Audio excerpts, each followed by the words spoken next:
the Asu wines of Tokai, which for the intensity of flavour that they have, and the freshness and the length on your palate afterwards, have been world famous for about 3 centuries.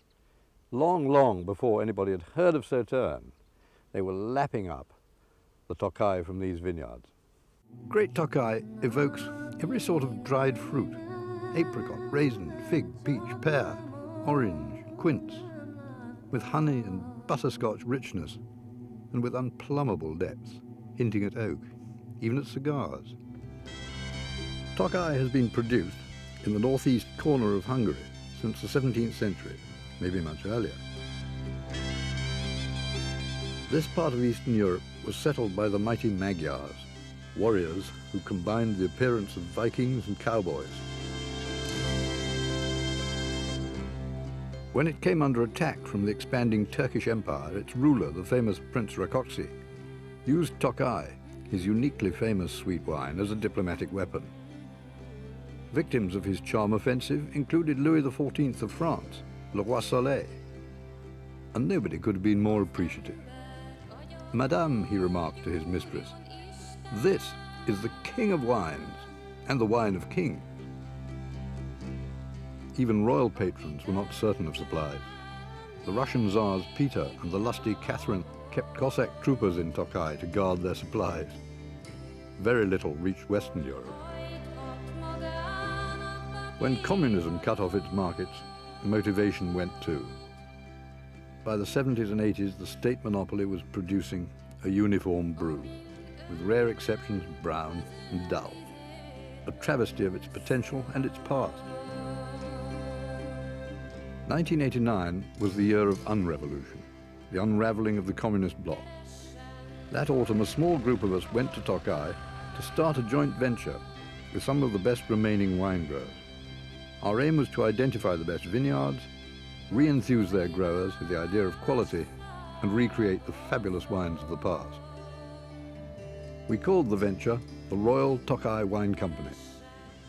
Royal Tokai now has offices in London St James's and Mad, the little town where the venture began, surrounded by first and second growth classified vineyards.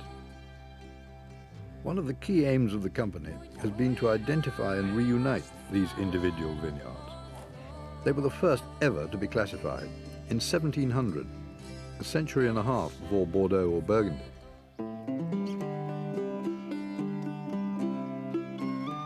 What is it makes Tokai unique among the whole world's wines? Certainly its indigenous grape varieties, which are high in extract and acid. Certainly its volcanic soils, subject to an extreme continental climate. But also its autumn mornings, when mist rising from its 2 rivers provides perfect conditions for the development of noble rot, Botrytis cinerea. Other wines are made with Botrytis grapes, even such Sauterne as Chateau Yquem, but only Tokai Asu is made by the painstaking process of separating the dry grapes from the juicy ones, then reuniting them a year later in a second fermentation. The juicy grapes are fermented naturally to make a normal dry wine. This is the base wine. The Asu grapes from this vintage are then added to last year's base wine. Their sugar makes it briefly re-ferment, leaving a wine with fairly low alcohol, but very high sugar and intense flavour. How sweet it is depends on how many potonyos, the Hungarian word for a 25-kilo bucket, of Asu grapes goes into a barrel of base wine.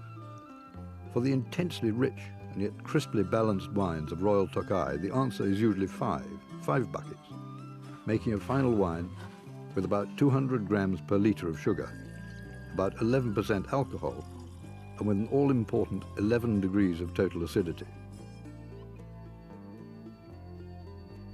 The backbone of the Royal Tokai list is the exclusive blends, released ready for drinking, not that they won't keep, after 3 years. These are the blue label Imperial Reserve and the red label Tsar Reserve.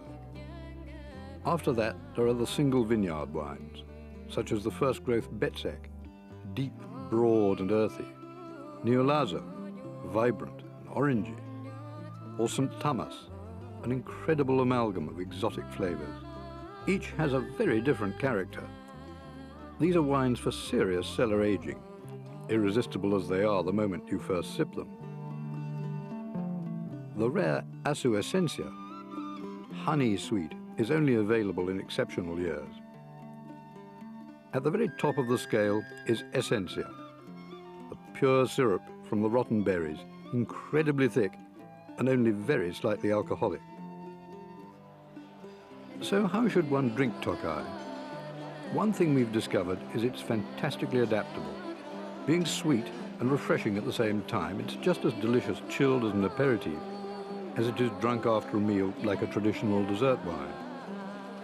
It is wonderful with food, especially foie gras, rich blue cheeses, lobster, or anything inherently rich and sweet. For those who love chocolate and oranges, it is the only dessert wine that lives up to their powerful flavors and comes through still refreshing. And for cigar smokers, some recommend dunking the unlit end of a cigar in the wine to sweeten your smoke. Tokai is unique in its flavors, in its adaptability, in its history, and now for the way that its rediscovered quality is sweeping the wine world. For me, working on the renaissance of this great wine with the Royal Tokai Wine Company has been the most exciting project possible.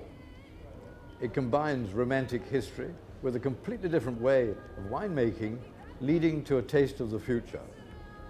It's a journey of discovery and a passion. And I hope that you'll share this passion with me.